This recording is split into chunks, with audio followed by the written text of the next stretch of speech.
Okay, so this will basically be a guide on how to have multiple Android accounts with the LD Player emulator on PC, if you're playing on PC, to help you switch between your accounts. And at the same time, it will be a guide to use this thing to manage multiple accounts if there are, let's say, placeholders for leaks.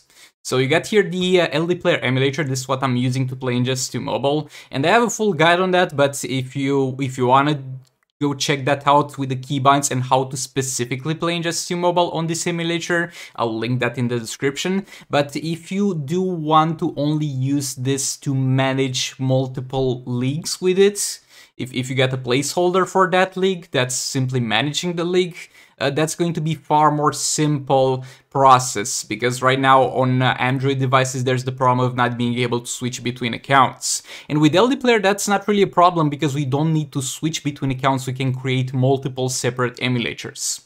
So you got something which is called LD Multiplayer, which will be by default also installed with the LD Player, which allows you to have multiple Android devices that are different from each other, and they can run at the same time if you need to. But basically, you're going to have, let's say we start from 0. We're going to create a new LD Player, because I'm already logged into my accounts here.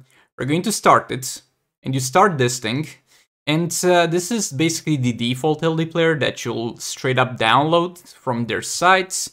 And all you need to do is to log into your Google account and download Injustice 2 Mobile. And after you have done that, I'm not going to go through that process for myself. You close it, and then now we can clone it. So we're going to press new/clone, or you can just press new LD Player. Basically, you create multiple instances. It's basically just skipping the process of installing Injustice 2 Mobile if you clone the one that you've already installed in Injustice 2 Mobile.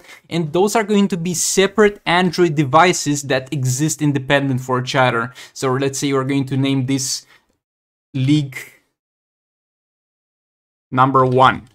Let's say this is going to be League number 2.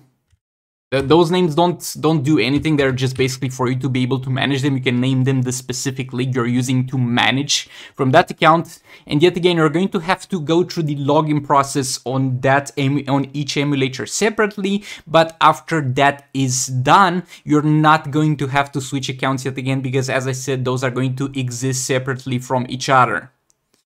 The only little bit of a problem that you might encounter is that in the emulator on Injustice 2 Mobile specifically, you're going to have some keyboard errors, and it's going to be a little bit hard for you to write.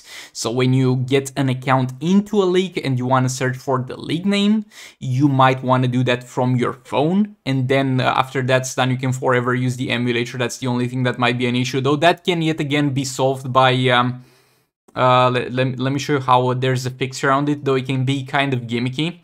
So if the keyboard doesn't work while you're in the Injustice 2 Mobile app, you can, let's say, open the app. Let's pretend I'm in the league screen and the keyboard is acting up, does not work. I'm going to press home and then select again from this bar, enter again, try again, home. You're going to eventually figure it out. It might be arguably easier to do that from the phone, but after you have done that, you're all set, and that account will always be one click away from login.